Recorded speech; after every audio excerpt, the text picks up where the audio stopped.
अस्सलाम वालेकुम जी। उम्मीद है सब ठीक ठाक होंगे। आज मैं एक बिजनेसमैन से डिस्कशन करूंगा जो कि मालिक हैं क्लासिक कंज्यूमेबल्स के। आइए देखते हैं उन्होंने क्या कहना है, उनसे कुछ डिस्कशन कर रहे हैं। और आज का टॉपिक जो है ना वो बड़ा इंटरेस्टिंग है, हम सब की ज़िंदगियों से रिलेटेड है और बहुत ही ज़्यादा इम्पोर्टेंट चीज़ है। इन द मीन वाइल आप सब लोग शेयर सब्सक्राइब और लाइक कर लें वीडियो को। आइए चलते हैं राशिद साहब की तरफ। आज पानी पे बात करते हैं। पहले क्या कर रहे हैं आप? पानी क्या किस तरह प्रोसेस होता है, इसके क्या फ़ायदे क्या होते हैं प्रोसेस पानी के? पानी के बारे में जो इंटरेस्टिंग चीज़ है या किसी भी चीज़ का जो इंटरेस्टिंग पॉइंट होता है वो ये होता है कि पहले हम किसी चीज़ को ख़राब करते हैं और फिर हम उसको दुरुस्त करने के ऊपर लग जाते हैं। पहले हम एक वायरस जो है प्रोड्यूस करते हैं और फिर हम किसी बंदे को हायर करते हैं, वो एक एंटीवायरस बनाता है और वो फिर वो महंगे दामों में उसको बेचता है। इसी तरह की सूरत पानी की है कि पहले हमने पानी को ख़राब किया है और फिर हमने जो पानी की जो कंपनीज़ हैं जो पानी प्रोसेस करती हैं फिर हमने उनको अपॉर्चुनिटी दे दी है कि वो इसको बेचें। जो चीज़ ठीक थी, जो चीज़ कई 100 साल से हम ग्राउंड वाटर जो है वो यूज़ कर रहे थे और वो इतना पोल्यूटेड है कि वो हम उसको इस्तेमाल नहीं कर सकते, उसको नहीं पी सकते। कुछ कोई चीज़ें ऐसी हैं जैसे आर्सेनिक है, तो आर्सेनिक जो है वो तो जस्ट लाइक रॉक, वो तो पत्थर की शक्ल में ग्राउंड में है। अच्छा, ये पहले से एग्जिस्ट करता था आर्सेनिक का इशू जो है, ये तो अभी काफ़ी रिसेंटली लोगों ने डिस्कवर किया है और बहुत सारे ऐसे लोगों को अभी भी नहीं पता। आर्सेनिक एग्जिस्ट करता था, आप उसको कह लें कि अवेयरनेस नहीं थी। जैसे जैसे with the passage of time आप अवेयर होते हैं कि एक डिजीज़ है, कोई लिवर क्रॉसेस है, लिवर कैंसर है, कैसे हुआ। आप पुराने ज़माने में तो इसका कोई ट्रैक ही नहीं होगा, बस क्रॉसेस हुआ बंदे की डेथ हो गई। फिर आप ट्रैक करते हैं कि ये कैसे हुआ, उसकी फीडिंग हैबिट्स की वजह से हुआ, एनवायरनमेंट की वजह से हुआ। तो फिर आपको पता लगता है कि कौन कौन सी चीज़ें जो हैं वो कार्सिनोजेनिक हैं जो ये यूज़ करते थे। उसमें आप की पेस्टिसाइड जो यूज़ होती है, उसमें आपकी जो फर्टिलाइज़र यूज़ होती है, ये जो जड़ी बूटी मार अद्वियात होती हैं, वीडीसाइड जिनको बोलते हैं, इसमें जो पॉइजन्स होते हैं वो भी काफ़ी ज़्यादा नुकसानदेह होते हैं, और क्योंकि वो पेनिट्रेट कर चुके होते हैं उस फसल में या उस सीड में जिससे हमने खाना है। तो ये आर्सेनिक जो है ये हमारे इस एरिया में है, डीजी खान, मुल्तान, कोटद्दू, ये जो सारी सराउंडिंग है यहाँ पे कॉटन बेल्ट रेगिंग यार, यस यस यस। और इवन अब हमने कुछ लाहौर के सैंपल्स किए हैं, तो लाहौर में भी कोई 100 ppb आर्सेनिक के हमें एनालिसिस करने के बाद पता लगा कि वहाँ पे भी जो है वो इतना आर्सेनिक है, जो कि मैक्सिमम एडमिसिबल रेंज जो है वो 5 ppb पार्ट पर बिलियन। और जो ये इंडो पाक सब कॉन्टिनेंट जो था, नेपाल, पाकिस्तान, बांग्लादेश, इसके अंदर उन्होंने कोई थोड़ी सी रिलैक्सेशन के पुअर कंट्री है तो हमें 10 ppb तक वो कहते हैं कि जी ये आर्सेनिक जो है आप लोग इसको पी सकते हैं, अलाउेबल लिमिट जो है। मगर हमारा यहाँ पे 100 120, मतलब मुल्तान के पानी में एवरेज 100 एंड 120 है। अब उस आर्सेनिक को जो निकालना है उसके दो तरीके हैं। एक तरीका तो ये है कि आप सारे के सारे पानी को डिस्टिल वाटर में कन्वर्ट करें रिवर्स ऑस्मोसिस के थ्रू, और फिर आप उसके अंदर जो है वो सॉल्ट्स डालें, टेबल वाटर ग्रेड सॉल्ट्स, और उसको पानी को दोबारा से फिर आप 200 210 TDS टोटल डिज़ोल्व सॉलिड्स जो होने चाहिए, जो हमारी ज़रूरत है। क्योंकि अगर पानी में सॉल्ट्स नहीं होंगे तो आपकी जो स्टमक है उसमें जो आप कह लें कि अच्छा, इसमें जो सबसे बड़ा जो इशू आता है ना, लोग जो समझते हैं कि घर में फिल्टर लगा के हम लोग जो है ना वही सारा कुछ कर लेंगे, इसमें जो इसका थोड़ा सा मिसकंसेप्शन घर वाला फिल्टर जो है वो 5 माइक्रोन का होता है। तो 5 माइक्रोन जो है वो सिर्फ सस्पेंडेड पार्टिकल निकाल सकता है। मतलब आपका लोहे का पाइप लगा हुआ है जिसमें रस्ट आता है, और वो जो रस्ट के जो पार्टिकल्स हैं कुछ हद तक वो उनको ट्रैप कर लेगा। अच्छा, बोर आपका पुराना है जो रेत उठाना शुरू हो गया है, वो कुछ हद तक उसको रेत जो है वो उस साइज़ के अंदर आती है, वो उसको ट्रैप कर लेगा। आंधी चली है, टैंकी का ऊपर ढक्कन नहीं है, मट्टी अंदर चली गई है, तो उसको जो है वो कर लेगा, एंटरटेन कर लेगा। उसमें 2 फिल्टर होते हैं और एक कार्बन का फिल्टर होता है। कार्बन बेसिकली ओडोर की रिमूवल के लिए है और जो 2 फिल्टर्स हैं वो सस्पेंडेड पार्टिकल की रिमूवल के लिए हैं। उस फिल्टर से पानी पीने की बजाय 1000 टाइम बेटर कि आप ताज़ा मोटर का पानी लें। जैसे मोटर के साथ आपने एक टैप लगाया होता है जिससे आप गाड़ी धोते हैं, मोटरसाइकिल धोते हैं, आप वो ताज़ा पानी लें, वो आपकी वो जो मोटर से टैंकी में और टैंकी से दोबारा आपके किचन में और किचन से फिर आपके सारे पाइपलाइन में फिल्टर्स में, और बेसिकली फिल्टर जो है वो तो घर है बैक्टीरिया का। अच्छा, बैक्टीरिया जो है वो ऐसे नहीं ग्रो करता जैसे ह्यूमन बींग ग्रो करते हैं कि एक से मेल और एक फीमेल और एक उनका आगे बेबी पैदा हुआ। बैक्टीरिया जो है वो 2 से 4, 4 से 8, 8 से 16, 16 से 32, इसको अरिथमेटिक मीन बोलते हैं। तो बैक्टीरिया की जो मल्टीप्लिकेशन है वो तो बहुत फास्ट है और वो आप कह लें कि इन 24 आवर्स वो बैक्टीरिया की जो पॉपुलेशन है वो इन मिलियंस में चली जाएगी। अच्छा, जो आपने ताज़ा पानी लिया, एज्यूमिंग कि उसमें जो है वो कुछ बैक्टीरिया हैं 5, 10, 20, तो वही आप यूज़ करेंगे, कंज्यूम करेंगे। और अगर आपने वो उसको टैंक में भेज दिया ऊपर स्टोरेज में और नीचे वो आ गया फिल्टर में, वो तीनों फिल्टरों के बाद फिर आपने उसके अपना फ्रिज वाली बॉटल भरी, वो जो आपके फिल्टर कार्ट्रिजेज हैं वो तो घर है बैक्टीरिया का, क्योंकि वहाँ पे लाइट भी आ रही है और वहाँ पे उसको एनवायरनमेंट भी ठीक मिल रहा है, तो वहाँ पे बैक्टीरिया जो है वो रुकेगा, ग्रो करेगा, वहाँ पे फंगस लगेगी, मोल्ड्स लगेंगे। आपका फिल्टर या ग्रीन कलर का होता है या ब्राउन कलर का होता है, तो उसके लिए वो फीडिंग ग्राउंड बहुत अच्छी मिल गई उसको, वहीं पे वो खाएगा, पिएगा और ग्रो करेगा। तो फिल्टर्स जो हैं आइडियल लोकेशन मिल गई। यस, तो फिल्टर बेसिकली जो है वो आप कह लें कि उसकी कॉस्मेटिक्स को तो बेहतर कर देगा, मगर उसका जो बायोलॉजिकल पार्ट है उसको काफ़ी गुना बढ़ा देगा।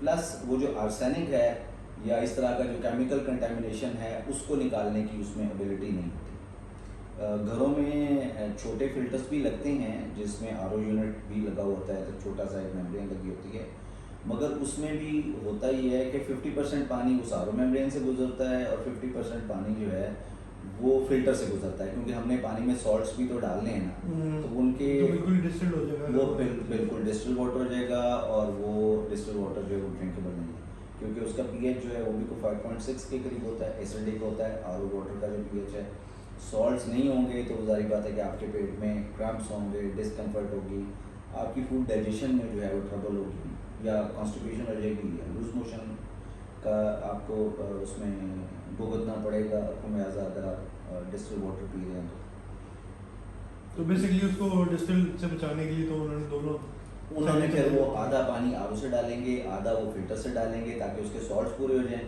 तो फिर वो जो आधा फिल्टर से आ रहा होगा पानी, उसके अंदर फिर वो सारी की सारी कंटामिनेशन जिनसे बचना चाह रहे हैं हम, केमिकल कंटामिनेशन से बचना चाह रहे हैं, मतलब आरओ जो है अगर 100% होगा तो वो आर्सेनिक रिमूव कर देगा, मगर जो पानी हम फिल्टर वाला उसमें डालेंगे उसमें दोबारा फिर आर्सेनिक आ जाएगा।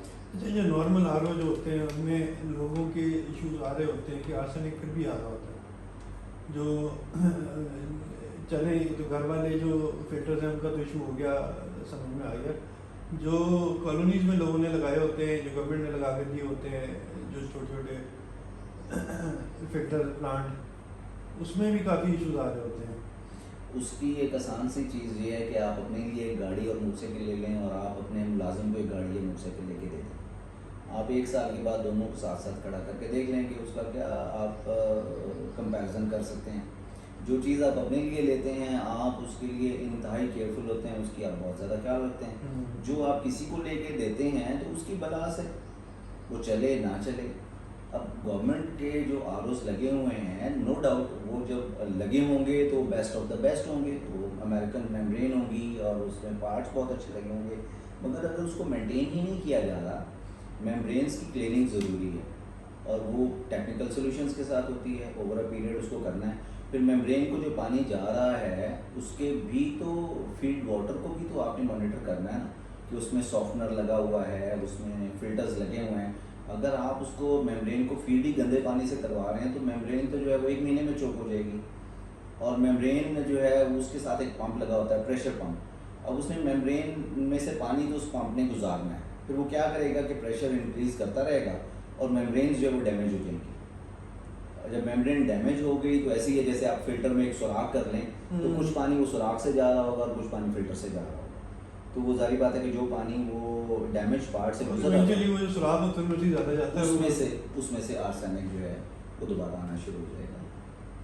तो सबसे बेहतर तरीका तो ये है कि जो लोग प्रोसेस्ड वाटर नहीं ले सकते उनके लिए सबसे पहले जो चीज़ हम एडवाइस करते हैं वो ये करते हैं कि आप ताज़ा पानी यूज़ करें, आप वो टैंक वाला पानी यूज़ ना करें, आप घर में फ़िल्टर भी ना लगवाएं, कोई इशू नहीं है। छोटा सा एक मीटर होता है, TDS मीटर उसको बोलते हैं, हमने घर में थर्मामीटर रखा हुआ है, बच्चों को टेम्परेचर ना हो जाए तो थर्मामीटर की कॉस्ट से थोड़ी ज़्यादा कॉस्ट होगी उस TDS मीटर की। आप उसको दराज से बाय कर सकते हैं, आप उसको किसी भी स्टोर से ले सकते हैं, तो आप एक लेके रख लें। पानी का TDS जो है, जो आपका ड्रिंकेबल वाटर का है, वो 500 से कम होना चाहिए, अदरवाइज वो आपकी किडनी में डिपॉजिट होगा और स्टोन्स क्रिएट करेगा, किडनी स्टोन और मल्टीपल इश्यूज और क्रिएट करेगा। तो एक तो चीज़ ये देखें कि जो आपका ड्रिंकिंग वाटर है उसका TDS 500 से कम हो, ताज़ा पानी आप यूज़ कर रहे हो। अगर आपको लगे कि बायोलॉजिकली कोई प्रॉब्लम आ रहा है, कोई बच्चों को पेट ख़राब हो रहा है, तो पानी को बॉयल कर लें। And if you can afford तो फिर ठीक है, फिर आप प्रोसेस्ड वाटर ले लें। प्रोसेस्ड वाटर भी बॉइल्ड वाटर तो सिर्फ आपकी जो है ना बायोलॉजिकल एक्टिविटी खत्म करेगा। बॉइल्ड वाटर बायोलॉजिकल एक्टिविटी भी ख़त्म करेगा और उसके साथ आपके TDS भी कम करेगा। जब आप पानी को बॉयल करते हैं तो आपका जो बर्तन है उसके साइड के ऊपर सफ़ेद सफ़ेद सी चीज़ इकट्ठी हुई होती है, वो बेसिकली सॉल्ट्स होते हैं। वो सॉल्ट्स पानी के जो हैं वो उसमें से रिमूव हो जाते हैं। वो आपको पानी का बॉइल्ड वाटर का टेस्ट आपको बहुत अजीब सा लगता है, वो इसलिए अजीब सा लगता है कि वो सॉल्ट्स जो हैं वो किसी रेशो से नहीं निकल रहे होते। तो वो जो आपको लगता है कि यार पानी बड़ा फीका सा है, इसका मज़ा नहीं आ रहा पीने का, तो ये होता है कि वो रैंडम में भी सोडियम को ज़्यादा निकाल दे, कैल्शियम को ज़्यादा निकाल दे, मैग्नीशियम को ज़्यादा निकाल दे। तो वो जो आपको नेचुरल वाटर का टेस्ट आ रहा था उसमें तो आपको सोडियम, पोटेशियम, कैल्शियम का टेस्ट आ रहा था। अब आपने बॉयल किया है तो उसने एक सॉल्ट या 2 सॉल्ट उसने निकाल दिए हैं, 2 उसने रिटेन कर लिए हैं।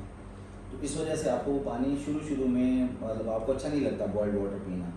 बट समहाउ जारी बात है, आप मजबूरी में किसी बच्चे को दे रहे हैं या खुद पी रहे हैं कि आपकी तबीयत जो है वो ठीक नहीं है और आपका पेट ठीक नहीं है। तो but if somebody can afford, ये मैं अक्सर दोस्तों को कहता हूँ कि अगर हमारा बच्चा जो है वो हमें कहे ना कि मैंने पिज़्ज़ा खाना है एंड दैट कॉस्ट 1000 रुपीज़, तो हम शायद दूसरी दफ़ा नहीं सोचेंगे, हम वो पिज़्ज़ा ले आएंगे और कहेंगे ले बेटा खाएँ। या हमारे घर में जो चाय बनती है वो अगर किसी को बताएं कि ये इसकी कॉस्ट जो है वो 40 रुपीज़ है, तो वो उस 40 रुपीज़ के आप 4 या 5 या 6 कप पीते हैं, तो वो that makes a lot of money. मगर अगर आप पानी के ऊपर एक्सपेंस की बात करें कि जी आपका पूरे महीने का पानी जो है वो 1500 का है या हार्डली 1800 का है, तो वो that will be seems to be unaffordable part. वो कहेगा नहीं यार ये बहुत महंगा है, मैं खुद जाके फिल्टर से भर लाऊंगा, या ये फिर मजबूरी बन जाएगा। हालांकि वो सबसे ज़्यादा रूटीन की चीज़ है आपकी, उसके बगैर सर्वाइवल नहीं है। यस एग्जैक्टली, मतलब पानी का ग्लास जो है वो 1 रुपये 1.5 रुपये का होगा। एक घर में एवरेज अडल्ट की हम कैलकुलेशन करते हैं कि 5 से 6 गिलास पानी की पीता है। तो अगर एक घर में 4 अफराद हैं तो वो आप 6 गिलास के आप 12 रुपये 10 रुपये के लगा लें तो 40 रुपये लगेंगे मैक्सिमम पर डे, पर फैमिली, पर हाउस। तो वो वाला कोई एक्सपेंस जो है, और 40 रुपये का अप्रॉक्सीमेटली एक चाय का कप बनता है। और वो जो चाय का कप है, अगर आपकी मुलाजमा जो है वो कहे कि जी बाजी मैंने आज चाय पीनी है, तो बाजी उसको चाय का कप 40 रुपये का दे देंगे, मगर वो अपनी पूरी फैमिली के लिए जो 40 रुपये का पानी है उस दिन का, वो उनके लिए अफोर्डेबिलिटी में नहीं आता। तो वो बस सोचने का अंदाज़ है हर आदमी का। वो एक दफ़ा मैं एक ऑर्गेनाइजेशन में गया तो उन्होंने कहा जी कि हमारा जो फैक्ट्री है इसका हर वर्कर का आउटडोर जो है वो हम 1 मिलियन का है कि वो 1 मिलियन तक जो है वो ले सकता है मेडिसन और हॉस्पिटलाइज हो सकता है, तो हमें तो कोई इशू नहीं है। तो मैंने उसको सादा सा सवाल ये किया था कि इज़ देयर एनी वे कि आप अगर वो आइडेंटिफाई हो जाए कि वो उसको कैंसर हो गया है, तो वो क्या 1 मिलियन क्या वो तो 100 मिलियन में भी उसको रिवर्ट कर सकता है? नहीं कर सकता। तो मतलब आप इस चक्कर में कि मेरे पास इंश्योरेंस है, लेट्स सपोज अगर किडनी स्टोन हो जाएगा या प्रॉब्लम हो जाएगा तो मेरी तो मेडिकल इंश्योरेंस है, तो मेरी तो कंपनी मेरा इलाज करवा देगी। बट अल्लाह ताला महफूज रखे, अगर कोई ऐसी बीमारी हो जाती है जो पैसे से भी रिजॉल्व ना हो तो फिर क्या करेंगे? वो कहते हैं ना prevention is better than cure. Yes वो यस, मतलब इसमें ये नहीं है कि आप if you are drinking processed water then you are secured for everything, मगर ये एक कोशिश है। जैसे वो अल्लाह ताला भी कहते हैं कि आप मुंह बांध के तवक्कल करें, मतलब चोरी तो फिर भी हो सकती है, नुकसान तो फिर भी हो सकता है, मगर ये है कि एक कोशिश आपने की अपने लिए, अपनी फैमिली के लिए। बाकी अगर उसके बाद भी कोई खुदा ना खास्ता अगर कोई ट्रबल आ सकती है, दैट इज़ पॉसिबल कि आप प्रोसेस्ड वाटर पीते पीते भी आपका पेट खराब हो जाए। अब जाहिर बात है प्रोसेस्ड वाटर के ऊपर तो उसका गुस्सा नहीं आएगा, ऑर्डनरी तो नहीं है ना, बाकी वो तो उस दिन आप अगर रिकॉल करेंगे तो आपने कोई खीरा खाया होगा, आपने कोई खरबूजा खाया होगा, और या कोई ऐसी दही बल्ले या गोलगप्पे खाए होंगे, तो वो जो है उस वजह से भी कॉम्प्लिकेशन हो सकती हैं। एवरेज आउट हमने हर 1 kg के साथ फूड के साथ अप्रॉक्सीमेटली 4 kg ऑफ वाटर हम कंज्यूम करते हैं।